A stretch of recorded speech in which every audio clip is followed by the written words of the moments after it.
ચૈતન્ય સોની.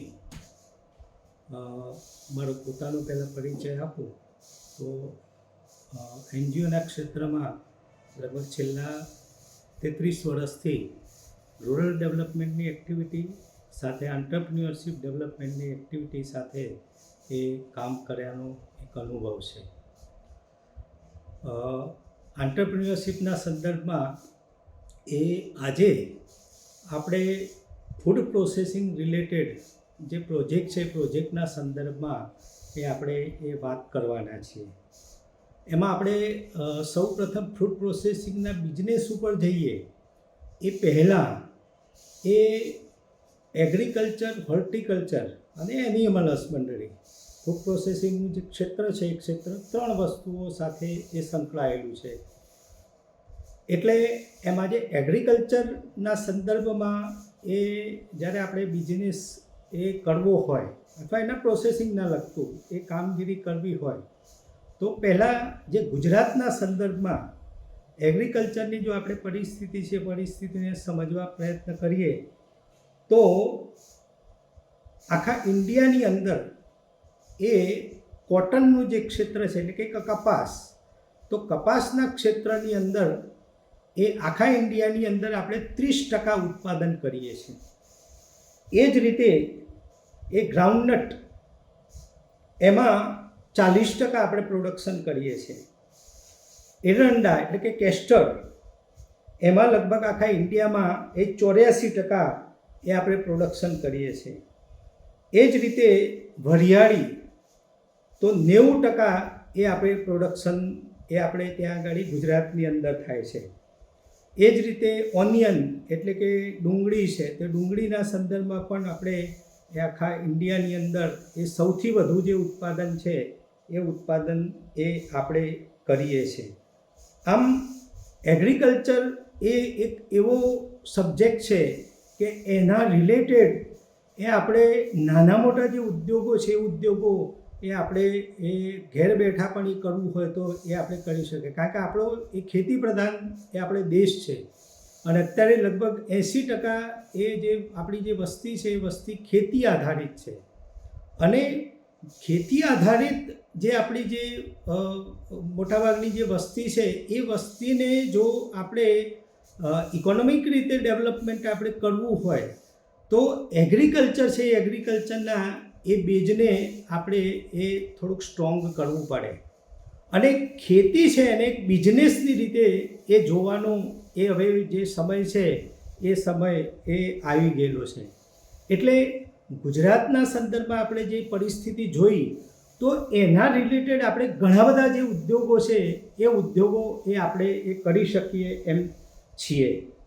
તો આજે આપણે એના સંદર્ભમાં સૌથી ફૂડ પ્રોસેસિંગના રિલેટેડ એ વસ્તુ આવે કે ભાઈ અનાજ અને કઠોળ, બીજું આવે છે શાકભાજી અને ફ્રૂટ્સ, ત્રીજું જે ક્ષેત્ર આવે છે એ એનિમલ હસબન્ડરી કે દૂધ અને દૂધની જે બનાવટો છે એના સંદર્ભમાં છે.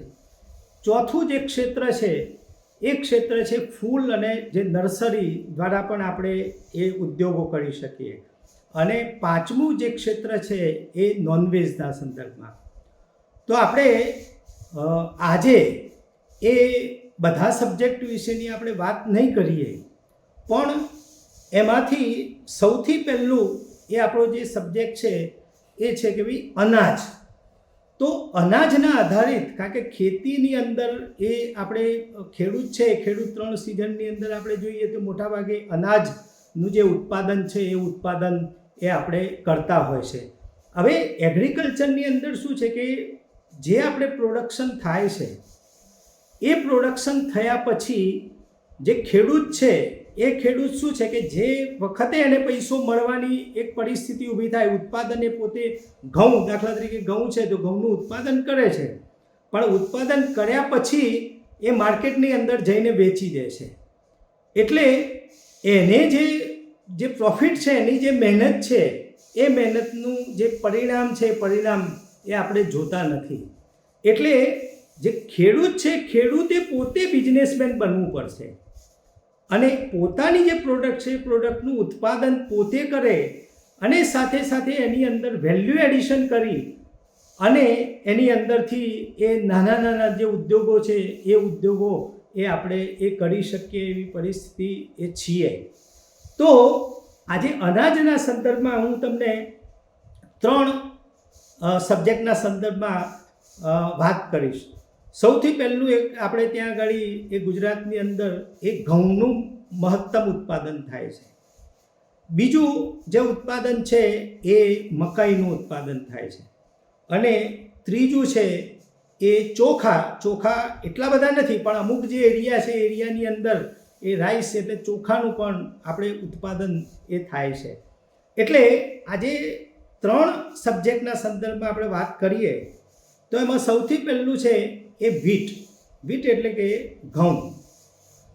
ઘઉંમાંથી તમે ઘણી બધી જે પ્રોડક્ટ છે એ પ્રોડક્ટ એ આપણે ઘેર બેઠા જો નાના નાના ઉદ્યોગ ધંધાઓ છે એ કરવા હોય તો આપણે કરી શકીએ એમ છીએ. એમાં સૌથી પહેલું છે ફ્લોર મિલ.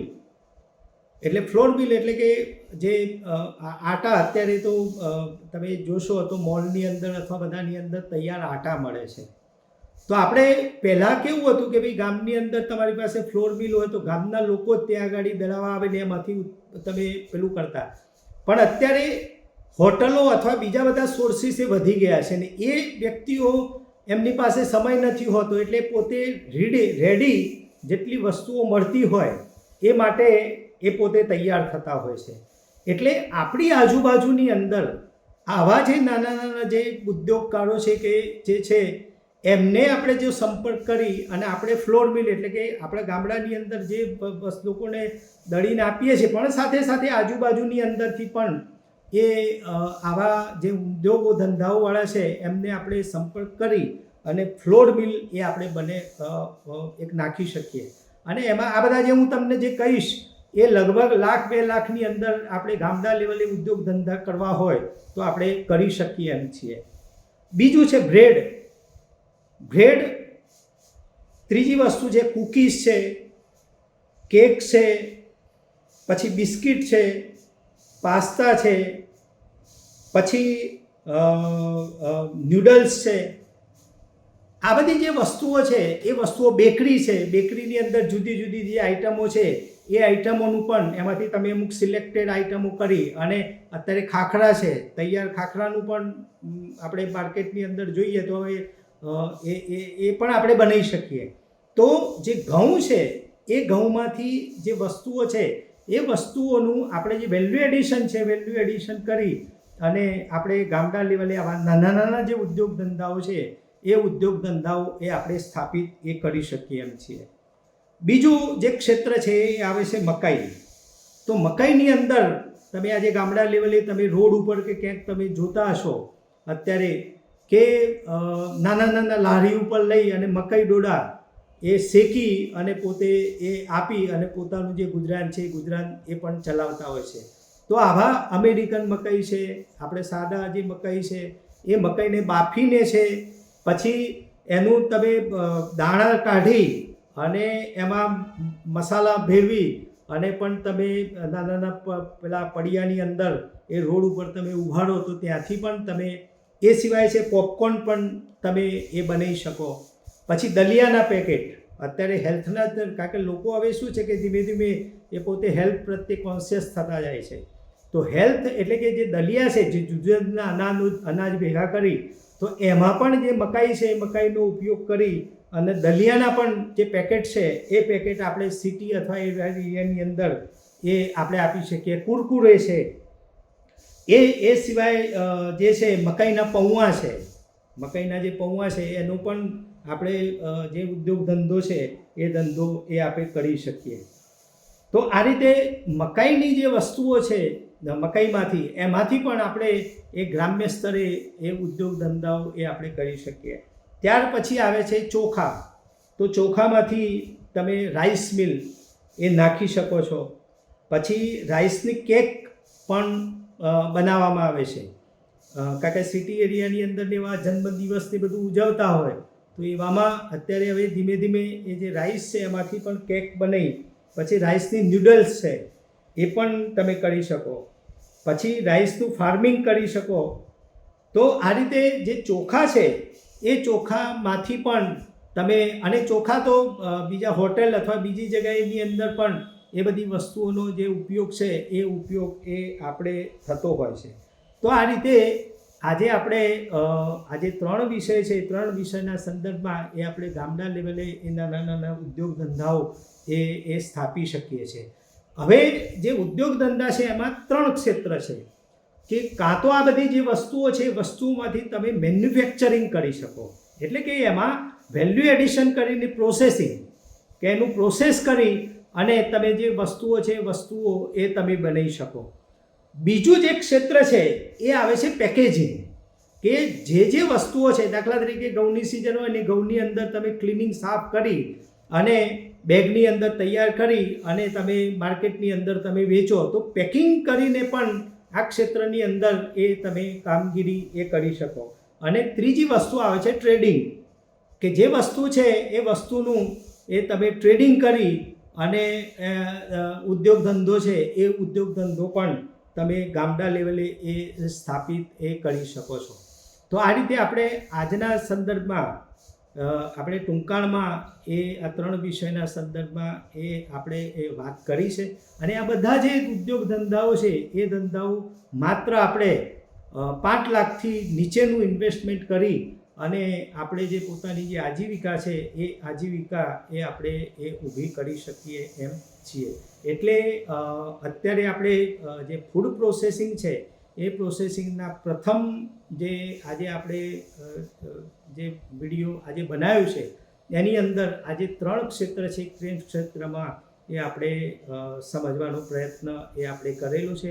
ત્યાર પછી આપણે સિરીઝ ઓફ ફૂડ પ્રોસેસિંગના સંદર્ભમાં દર અઠવાડિયે કેમ આપણે વિડીયો છે એ વિડીયો બનાવી અને આપના સુધી એ અમે જે માહિતી છે એ માહિતી પહોંચાડવા માટેનો એ પ્રયત્ન એ અમે કરીશું. તો આ તબક્કે સુરેશભાઈ ગણાત્રા સાહેબ એ જે અમને ઓપોર્ચ્યુનિટી જે આપી અને આજે તમારી સાથે આજે ફૂડ પ્રોસેસિંગના સંદર્ભમાં એ વાત કરવાનો મોકો મળ્યો એ બદલ આપનો બધાનો હું આભાર માનું છું.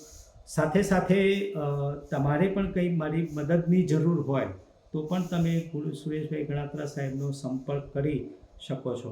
અને અત્યારે હું આ ઉદ્યોગ સાહસિકતાના ક્ષેત્રની અંદર લગભગ 33 વર્ષનો એ મારો પોતાનો જે અનુભવ છે એ અનુભવ રહેલો છે. એનઆરડે ફાઉન્ડેશનની અંદર પણ ઘણા બધા વર્ષો સુધી આંટરપ્રિન્યોરશિપના ક્ષેત્રની અંદર એ કામ એ કર્યું અને હજારો ભાઈઓ બહેનો ખેડૂતોને એ પોતે પોતાના જીવનની અંદર ઉન્નતિ કરે એ ક્ષેત્રની અંદર એ કામ એ કરેલું છે. રૂરલ ડેવલપમેન્ટનું પણ એ કામ કરેલું છે. અને હાલમાં હું અત્યારે અમદાવાદની અંદર CNB વિમેન એન્ટરપ્રિન્યોરશિપ ફાઉન્ડેશન છે, ફાઉન્ડેશનની અંદર એ અત્યારે સેવા એ આપી રહ્યો છું. મારી ક્યાંય પણ આપણે ઉદ્યોગ ધંધાના માર્ગદર્શન વિશેની ક્યાંય પણ મારી જરૂરિયાત એ ઊભી થાય તો 9426393598 એ નંબર છે અને આપણે અવારનવાર મળતા રહીશું. ધન્યવાદ.